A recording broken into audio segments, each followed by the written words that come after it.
Welcome, gamers, to this week's episode of Last Call Gaming. We're on episode number 108. My name is Craig Perales, and joining me, as always, man Jamal Tamer.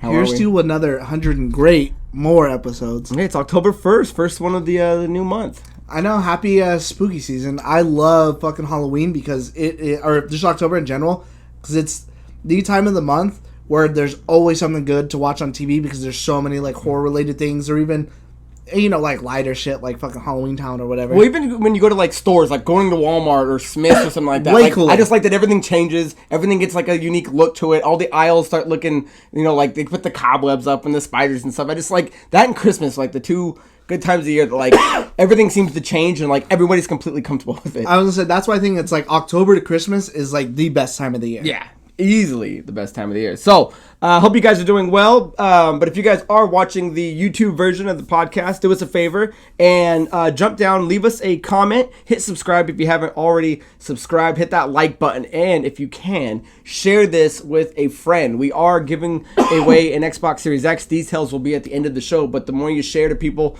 the more people we can, get eyes on it and hopefully find a bigger audience to give away some cool stuff. And thank you for anyone who ever does anything for us, likes, watches any part of your time. We're super grateful. But I'm going to get out ahead of it because I know Craig gets annoyed, but sorry for my coughing. Oh, he's still getting over my little baby's getting over his little cougher. So, if you guys are listening to the audio-only version of the podcast, check us out on Anchor. That is the new home of our audio podcast. And from there, you can go find us on Apple Podcasts as well as Spotify. And if you guys are interested in following us on any of the social medias, our Linktree link is in the description, and that'll take you to our Facebook, our Instagram, and all those good platforms. But we always like to drink a beer when we like to talk about video game news, and Andrew actually picked up the Alien Amber Ale. Now, again, we like to use Beer Advocate to kind of see how they rank it. This one, oddly enough, doesn't have a score, but it is a red ale, American Amber Red, 4.5%. It's made from the Alien Brew Pub in New Mexico, United States, and the availability is a year-round beer. Always a goodie. You said we drink so many beers on the show, it's kind of hard to remember when a certain one made its first appearance. We used to have a list, and I don't think we've kept up on it in We haven't. I know I haven't.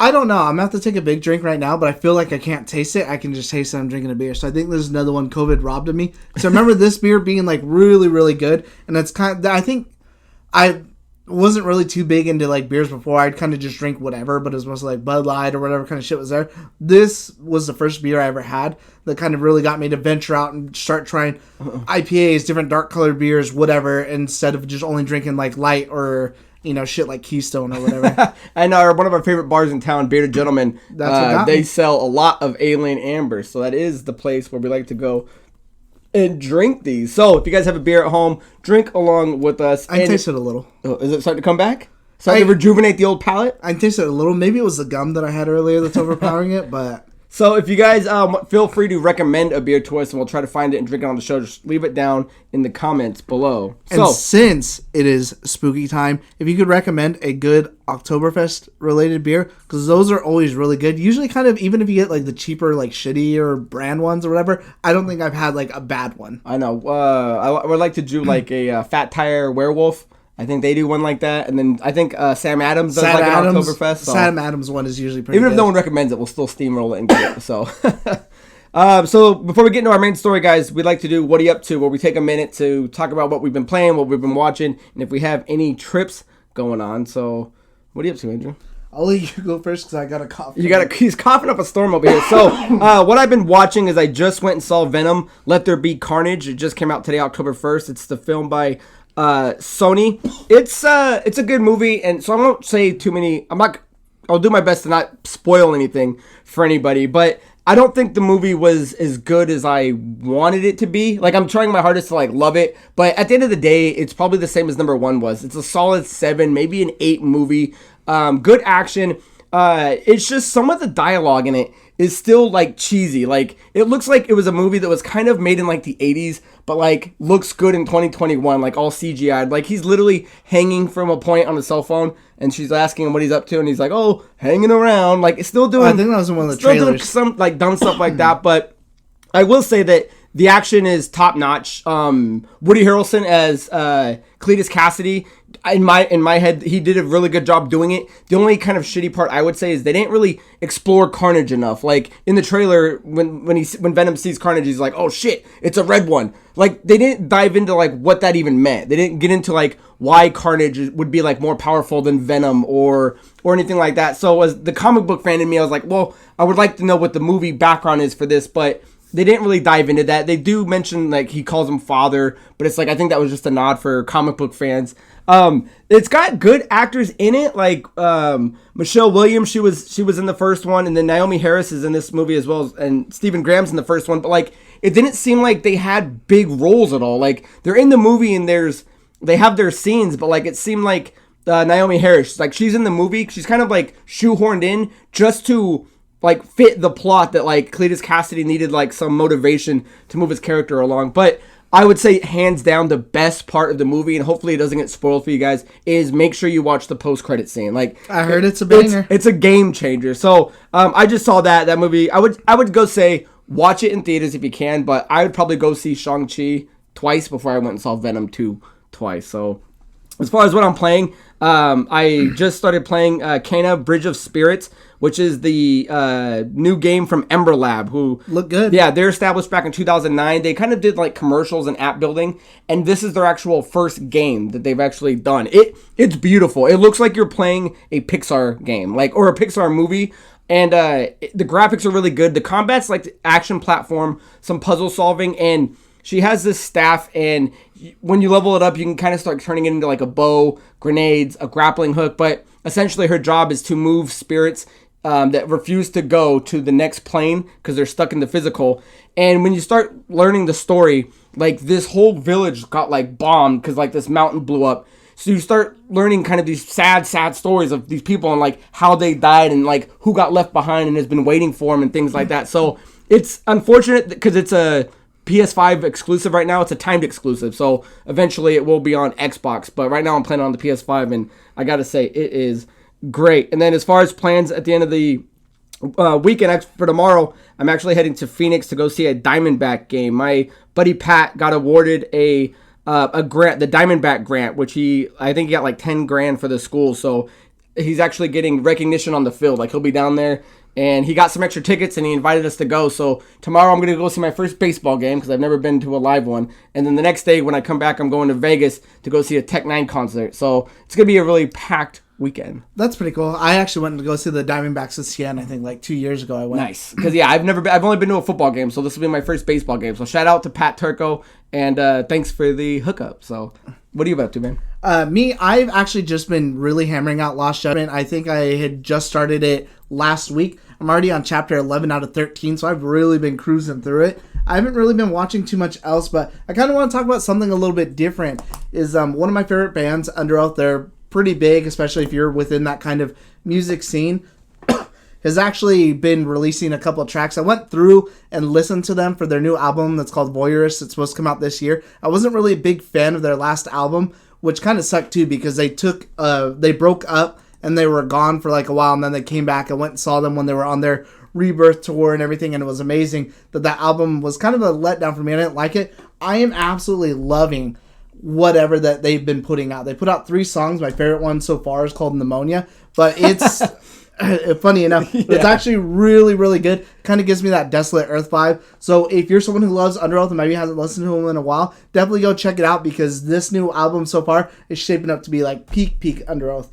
But I'm actually going to Dewey, Arizona tomorrow, wherever that is. I was going to say, I didn't even know, when you said that, I didn't even know what that was or where it's even at. My mom wants to go to this place called Mortimer Farm. She wants to take like a family trip because we really haven't done anything as a family, which is like all of us. It's like 3 hours from here. And they have like a corn maze. There's all kinds of different things you could do there, I guess. So that's what I'm doing tomorrow.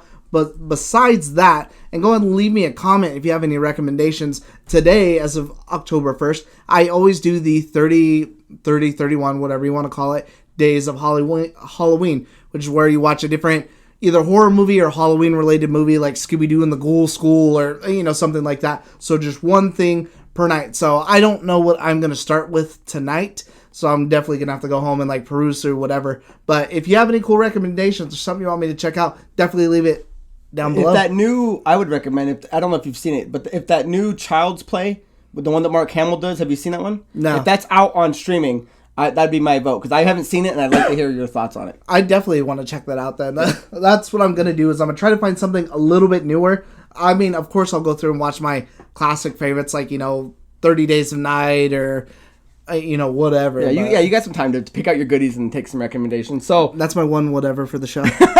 So that's what we've been up to, guys. Let us know what you've been playing, what you've been watching. If you got any fun, cool trips that you guys have been doing, let us know. So moving into our main story, guys, Sony has just now officially acquired Bluepoint Games, which didn't really come as a shocker, because back in June when they acquired Housemarque, there was a slip up that somebody tweeted out the actual, welcome to the family Bluepoint message instead of Housemarque, and I'm sure someone got fired, and they had to take that down, and then they re-uploaded the correct one. But so it didn't really blow anyone away. The real question is, when were they going to announce? A lot of people thought it was going to be the Sony event that we had a couple weeks ago. I thought so for sure. I think it was one of the rumors that I think you were showing me, but it's finally out, and they're a great studio to get. This makes sense to add to Sony's portfolio, but just in terms of what Sony's been up to, I just want to read this real quick from Polygon, and it says, the studio is the fifth high-profile acquisition for SIE, which is Sony Interactive Entertainment, in the past 6 months. In March, the company acquired fighting games Evolution Championship Series and formed a joint venture to operate its events. At the end of June, SIE announced it had bought Returnal and Resogun maker Housemarque. Nixis Software, a Dutch developer specializing in PC ports, joined the PlayStation Studios 2 days later, and at the beginning of September, SIE acquired the Playroom developer Firesprite. So, I mean, say what you want if you're a fan of Sony or you're not, but every move they've made, especially quite quick and recently, seems to be things they've just needed to stack in. And if you guys aren't familiar with Bluepoint Games, they mainly did like ports and remasters, and I just want to read off their list real quick, and then we can kind of dive into what you think on it, Andrew. Their only original game that they've done so far is Blast Factor, which is kind of like just little shooter game that you can kind of move around and equip power-ups and stuff like that. But they've done the God of War collection, the Ico and Shadow of Colossus collection, Metal Gear Solid HD collection, PlayStation All-Stars, Battle Royale port, Flower port, Titanfall port, Uncharted, the Nathan Drake collection, Gravity Rush Remastered, Shadow of Colossus, and then arguably probably the most popular thing they've done and probably most wanted was the 2020 Demon Souls. So, I mean, this is a nice studio to put under your belt. How do you look at it? No, I think it totally makes sense. Everyone knew it was coming anyways, because you don't accidentally make a whole logo with whatever and say welcome to what. Like, if you said welcome to whatever, and it was all the Housemarque shit, but it wasn't. It was all the Bluepoint stuff. So I'm kind of glad that they didn't show it. It makes more sense now that they didn't show it at the event, because what would they have showed? Right. Like, would you just waste this time to say, hey, we bought Bluepoint, thanks, cool, and have no games or anything to show for it? But also, coming out on top of this, there was another rumor going around for a long time that they have been working on the Metal Gear remake, and that was actually kind of a little squish too. That Konami, it's on a couple different websites, that Konami has another studio called Virtuous working on the Metal Gear series, because they're trying to revive Castlevania and their whole collection that they have going on. So that would also kind of squash that. I think my big question is, and something I want to ask you, do you think their next game is going to be another original game, or are they going to take some other sort of old legacy property, Legacy of Kain or something like that, Soul Reaver, and say, hey, remake this for modern time? Well, I think there was some soft conversation with the studio president, Marco Thrush, who was saying that, we do have a new IP in the works, but we can't talk about any of it at all. So if, I'm kind of more curious if that is true and that it is going to be coming. Yeah, like what would be coming out first? Them doing another remake or a new IP? And I mean, as awesome as this studio is to have, it looks like they're kind of going. I mean, it'd be kind of weird to buy them and then not have them do at least a few more remakes or ports and then still do new IP. So I would like to see something new, but I mean, you just bought one of the best remake studios in the business, and we're living in, like, I don't want to call it the golden age of remakes, but it kind of feels like that. Right. So I think if push came to shove, we'll probably see a remake before we see a new IP. But give me, the new, because what do we have to base it on? All we've seen is Blast Factor, so I don't know what my confidence would be in them doing a new IP versus taking something like Soul Reaver and giving me that without dying to get forever. Yeah. So, what do you think? I think it's kind of interesting to see something like this, and it just kind of shows what like each person's game plan is as far as what each company is going to do, because this is just more of a complement to what PlayStation's already doing, where the studio's been working for us. We're going to take them and help build that foundation, versus Microsoft that's like, fuck, well, we kind of have nothing else going on. Let's just scoop up and buy Bethesda, which is already an established studio that already has all their established stuff. These people, it's not like they were anything major, and they've been working close with Sony, and now they're going to keep going forward and kind of build more of that rapport and what they're already doing, versus, well, let's just break out the wallet and just throw money at somebody. Yeah, but I think there's the big difference between like a Sony and a Microsoft is Sony knows how to manage its studios for the most part. I mean, everyone has their problems, but I mean, I'm sure, yeah. When they take up their first parties, man, they really let them shine and really let them stand apart. And when you're going to add something like this to your stable, like, it just looks good. Where Microsoft, I mean, they're built from the ground up studios, do have a lot of issues, and we'll talk about one of those in a minute, but. Outside of them buying something as big as Bethesda to kind of keep them afloat in terms of like, what do you have to show? Even now, we don't have any games from them that show that like that was a good purchase. Like, they just bought a studio which Dark Souls just came out, and it's one of the best games of the year. So I mean, I feel like they're just a little more strategic when it comes to playing the game in terms of like who to buy. What'd I say? Dark Souls. Oh, Demon Souls. Sorry. When it comes to buying a studio and then doing these, like, we just talked about Kenya and the Bridge of Spirits, doing these timed exclusives. So I don't know. I mean, I just think they've been playing it super, super smart in terms of what they've been buying and what they've been able to just make Sony shine. Where we're, as much as we're still getting new things from Xbox and Microsoft, it still hasn't been anything like mind blowing yet. So I don't know. I think this is really good news for them. Yeah, I again, they've done great work, especially with Shadow of the Colossus and then Demon Souls. Demon Souls is kind of their big breakout moment because that launched with the PS5. That game looked beautiful. It was that reason to be like, should we get a PS5? Should I not get a PS5? That was a lot of people's buying and jumping points to, okay, and again, this comes back to what you're saying. Okay, I've seen you take something now and make it beautiful, even though you've added modern touches, modern whatever. I want to see what you can do from the ground up. You don't have anything to base your previous work on, because again, when you take a game and you're remaking it, remastering it, there's a lot of work that goes into it, but the groundwork foundation is laid. You don't have to come up with a story, characters. You can add new mechanics, but the base gameplay mechanics of how the game, the world should function is there. So you already have a skeleton to build upon. Let's see what you can do and try and build a house out of the sand. My biggest kind of concern, and it kind of just hit me right now while you were saying that, is why the fuck is Aspire doing Knights of the Old Republic if they just acquired Bluepoint, who's arguably infinitely better equipped to do that job? Like, if you just, I'm just like wrapping my head around that. If you just bought the studio that makes the best remakes and remasters, why are they not doing Star Wars Knights of the Old Republic? Like, why is Aspire doing it? Like, and I'm hoping that, they hear this, but, like, maybe do a thing of, like, teaming them up or something like that, or allowing them to have access, because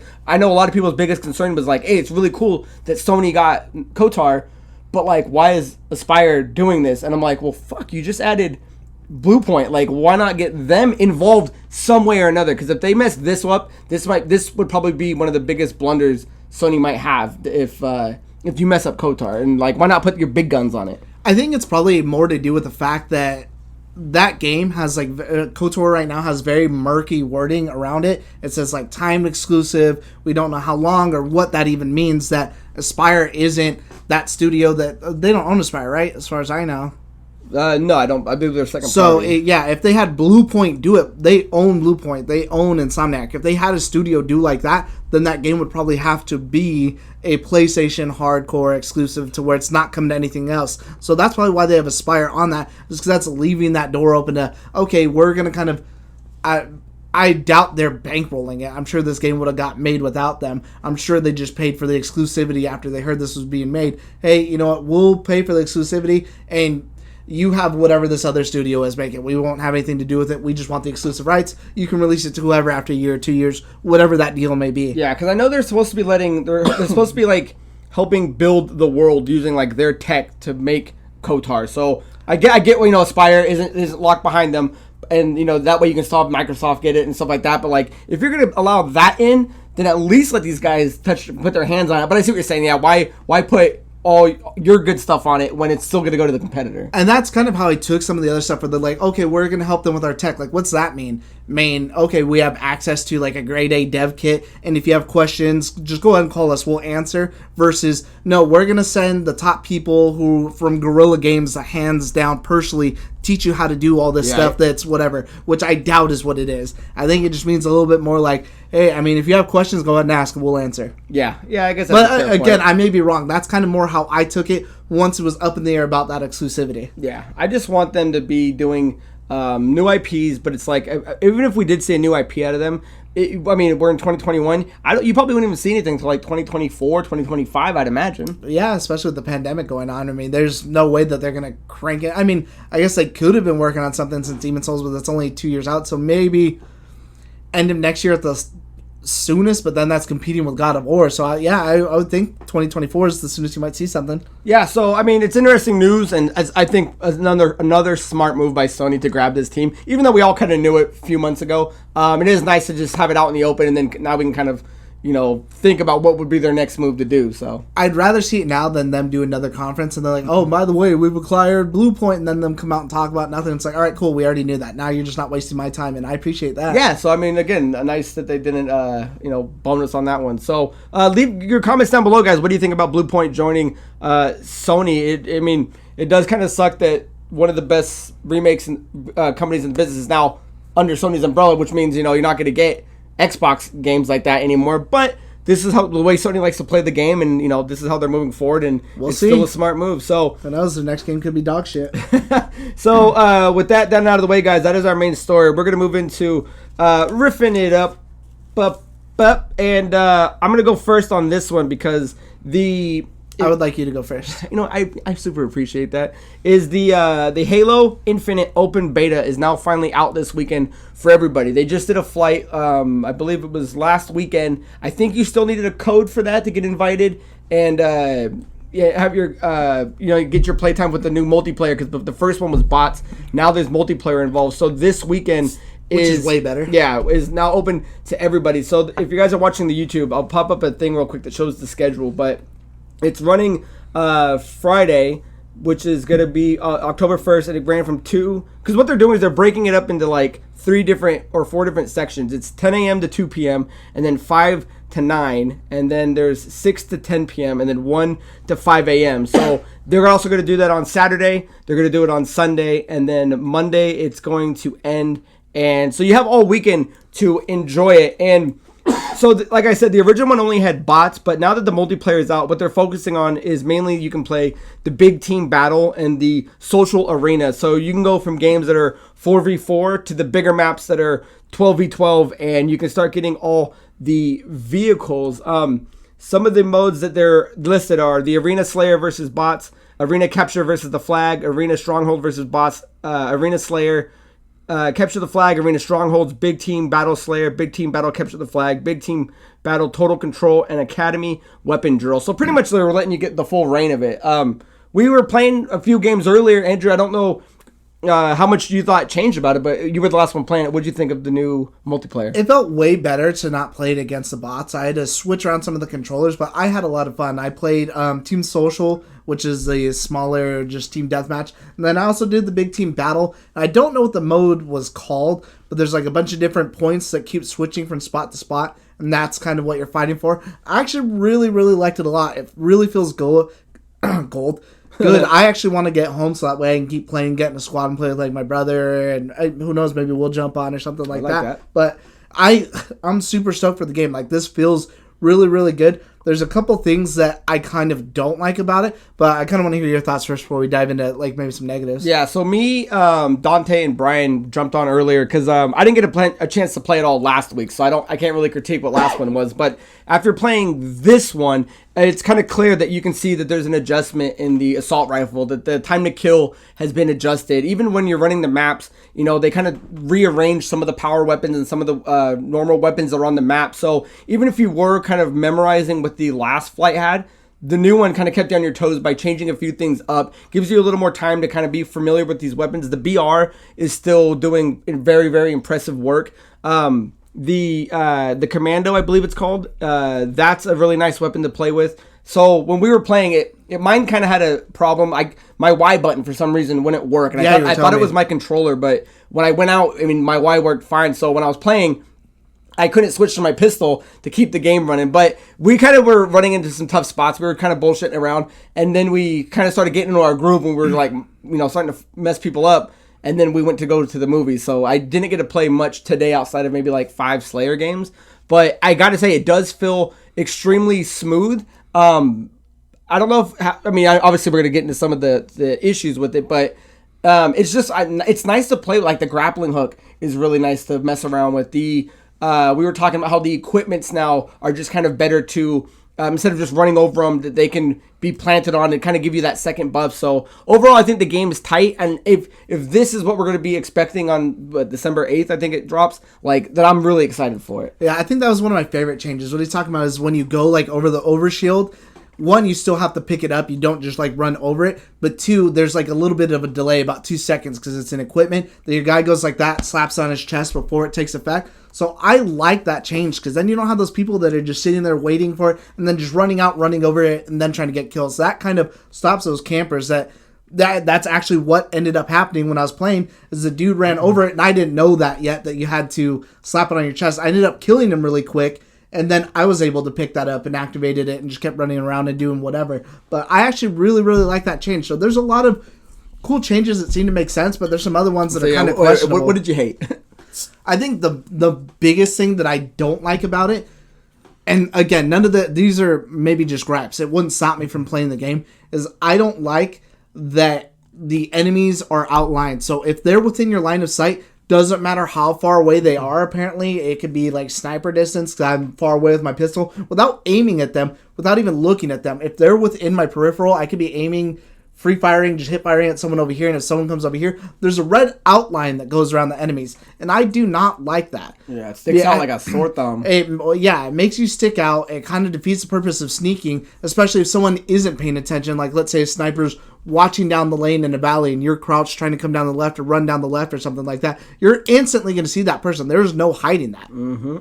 I got to say, it's just, this one seems like it's as much as the other ones are always still a team-based game, it felt like this one's way more kind of, I don't want to say dependent, but kind of demands that you play more tactile. Because even, I think we were talking about how names were popping up, and it's well, even if you're not, on a headset in a group of 4, it seems it's a little easier to try to at least know where your teammates are going to be. And even once you're even playing the maps, obviously there are going to be some remakes of the old ones, but even the new layout just kind of seems that you always need to be running in twos, because when you play the bots, it's one thing, and it kind of seems that's the place if you're going to try to knock out your challenges and get your dailies done. But online, man, it's just, there's so many people that have been waiting for this game to come out that there's just going to be a flood day one, and I'm just super looking forward to getting in a good group of 4 and just mobbing out, learning new maps.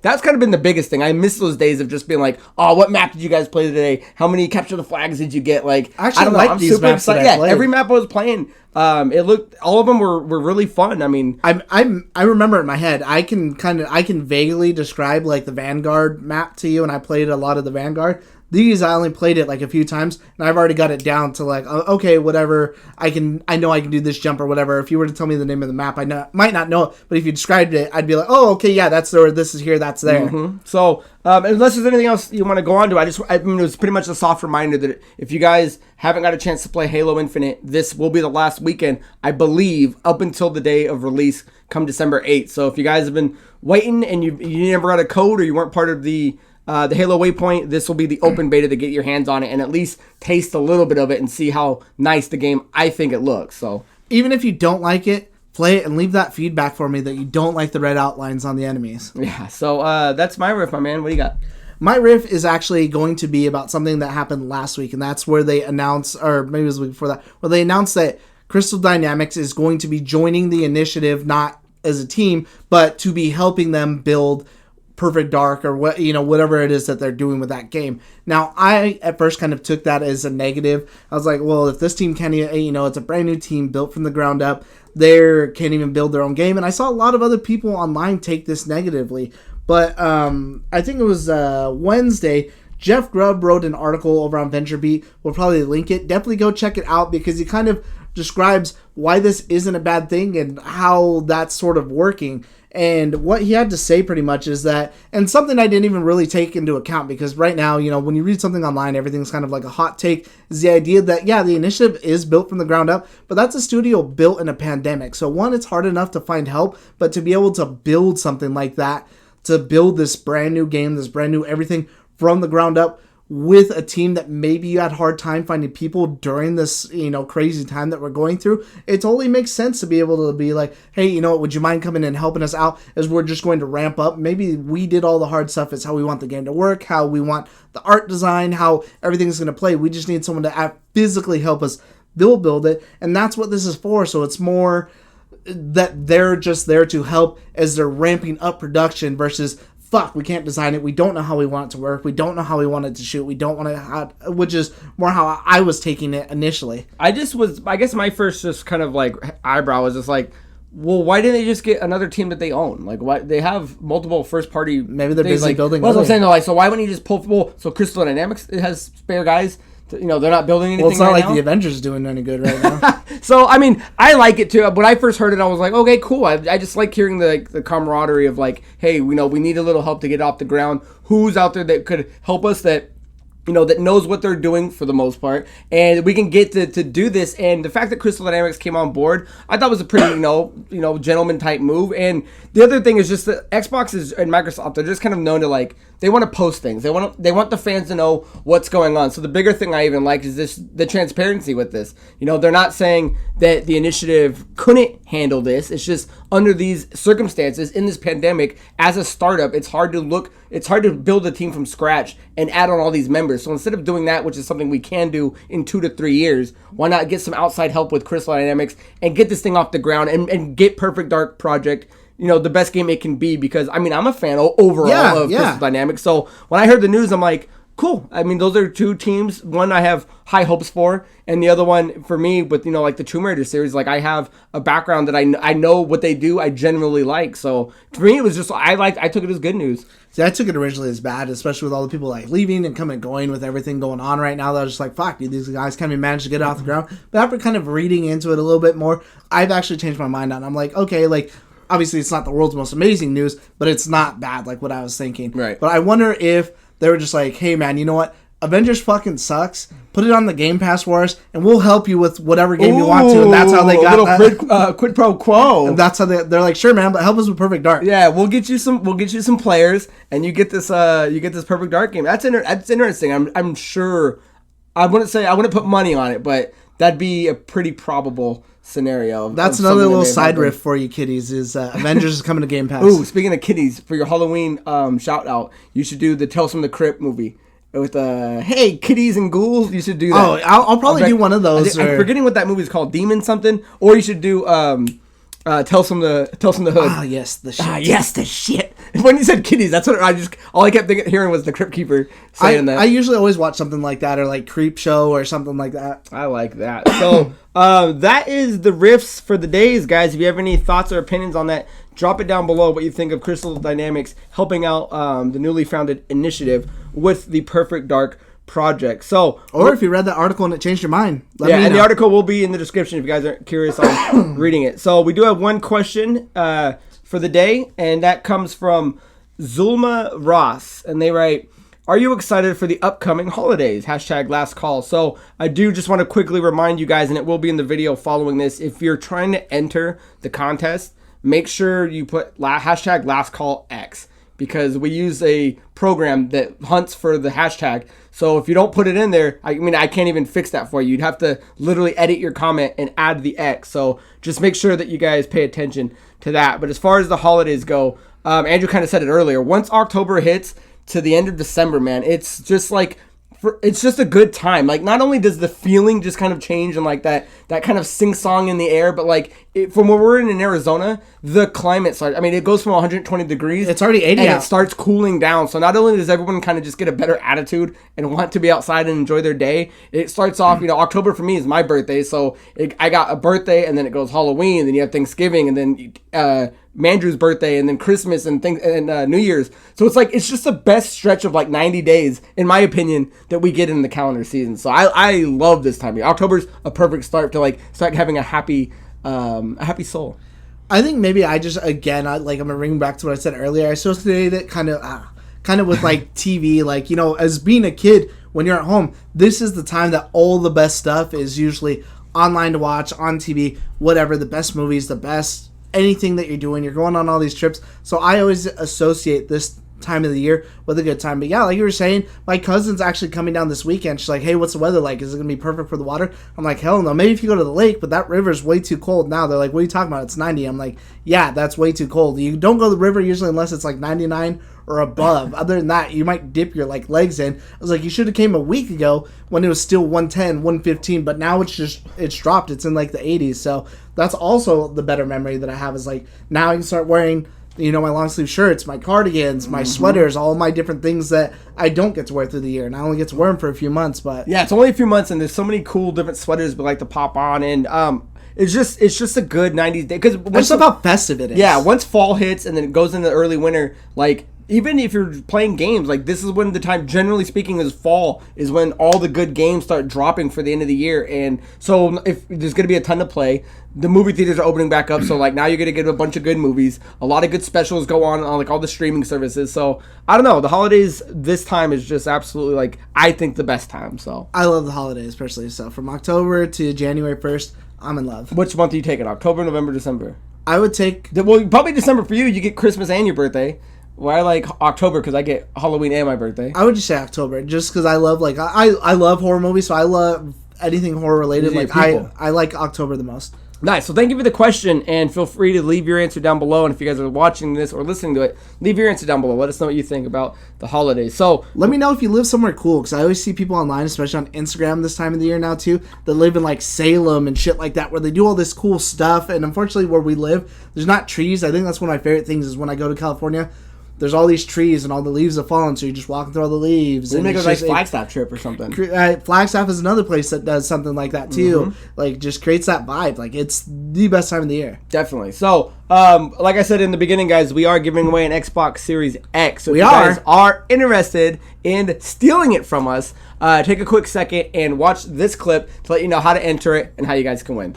Hey guys, this is Craig with Last Call Productions, here to tell you about the Last Call Gaming giveaway for the Xbox Series X that we're going to be doing on this channel. But there's a couple of things you need to know in order to win it. First, you must be subscribed. So if you're on this channel, if you're listening to this right now, drop down and hit that subscribe button. The second thing is that this is going to be running on our Last Call Gaming show that we do every week. The contest is going to start from episode 105, and it's going to run all the way to 112. 112 will be your last chance to enter the contest, because on the following week, on episode 113, that is when we're going to announce the winner. Now, to enter, you must leave a comment in each episode that says hashtag LastCallX. That is going to be your valid entry into the contest.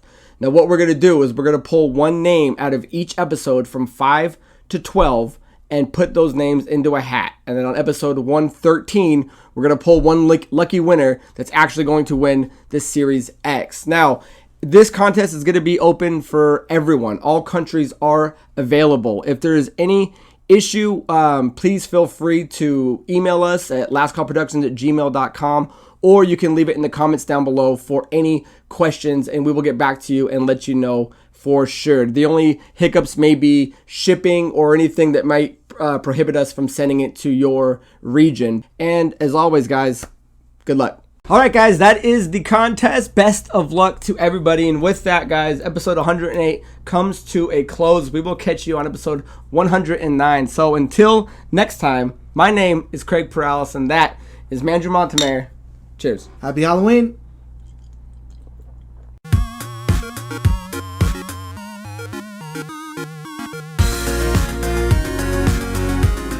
They wouldn't be having toy rights. They wouldn't be having cartoon rights.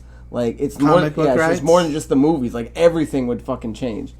But that's what I mean. And you know how many of those people, and that's the thing, is I wonder if all these people like are getting paid out per whatever, and they're just being fucking greedy and like, no, instead of $1 million a year, I want $100 million a year because my dad created fucking Iron Man. Yeah. My dad created it. My dad's getting out on July 14th. Well, if I was in their shoes though, like I'd want that too because you're looking at a fat fucking payday. But from the way I'm looking at it, it's just like, well, they bought those goddamn rights. Like, why should they be losing them if they've already purchased them? Would you look? They made an empire off of it. Would you look at it this way though? I'll get a fat payday, but I'll be known as the person who destroyed like what movies, comics, all that shit is. Now I open up this can of worms. But if it's legal, how have they destroyed anything? They're just doing that's technically legit. I know, but now you're gonna scumbag whatever. And you think it's scumbag? Deal with all the death threats and everything. You think it's a scumbag move if your grandfather made Spider-Man and now you got a potential thing to get the rights back to your family? If my family was being paid out beforehand, then sure. If anything, I would sue at the very least like, hey, dude, we should be getting some whatever since he created it. But it also, at the same time, it's also like how people are like, oh, well, that was like forever ago, let it go. Like, someone else created it. I didn't create it, so what right do I technically have just because of whatever, you know? Yes, and that's where I stand. Like, that law makes no sense. Like, it's so old that, like, nowadays, like, they didn't see this shit was coming. They didn't know it was going to blow up and be this billion-dollar fucking... Stanley wrote it down in his fucking will. Is like, oh, hey, I pass on the rights of fucking... And by the way, true believer. Yeah. Or what was that thing we looked up last week? With what? Regarding... I don't know. It was a cartoon. Oh, Paisanos? Yeah, the Mario fucking cartoon. Hey, Paisanos! Oh, yeah, that's what Paisanos. Hey there, Paisanos.